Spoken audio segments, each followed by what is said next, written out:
ஒருத்தர் ஜாப்பை குவிட் பண்ணிவிட்டு பிஸ்னஸ் ஆரம்பிக்கணும்னா எந்த மாதிரியான ப்ரிப்ரேஷன்ஸ் எல்லாம் ப்ரியராகவே பண்ணணும்?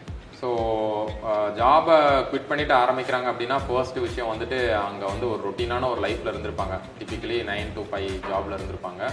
இன்ஃபேக்ட் நானுமே ஜாபை குவிட் பண்ணிட்டு ஸ்டார்ட் பண்ணவன் தான். ஸோ நான் வந்து ஜாபை குவிட் பண்ணிட்டு ஸ்டார்ட் பண்ணணும்னு டிசைட் பண்ணப்போ வந்துட்டு I definitely wanted to work with startup. So அதனால தான் வந்து நான் MBA முடிச்சுட்டு I did not go for the campus offers. எனக்கு கேம்பஸில் கிடைச்ச ஆஃபர்ஸ் பர்சியூ பண்ணல. I wanted to work with startup. So இந்த கம்பெனியை பற்றி நான் வந்து ஹிந்துவில் ஆர்டிக்கல் படித்தேன். I found the CEO in LinkedIn. I got connected with him.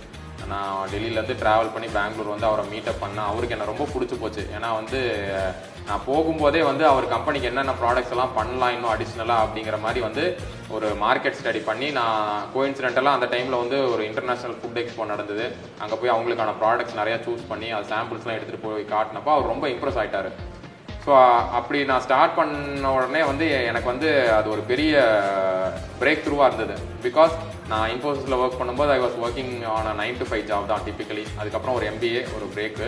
அதுக்கப்புறம் மறுபடியும் ஜாபுக்கு வந்தப்போ எங்களோட ஒர்க் ரொட்டீன் பார்த்தீங்கன்னா வந்துட்டு even though I was recruited to look after the sales. Sometimes delivery person வரல அப்படின்னா வந்துட்டு நான் வந்து வெஹிக்கிள் எடுத்து டெலிவரிக்கும் போயிருக்கேன் கார்பரேட் கம்பெனிஸ்க்கு. இன்கேஸ் வந்து ஸ்டோர் மேனேஜர் வரல அப்படின்னா ஸ்டோர் ஸ்டாக் வந்து என்ட்ரிஸ் போட்டு அதையும் நான் மேனேஜ் பண்ணியிருக்கேன். So I took up every role.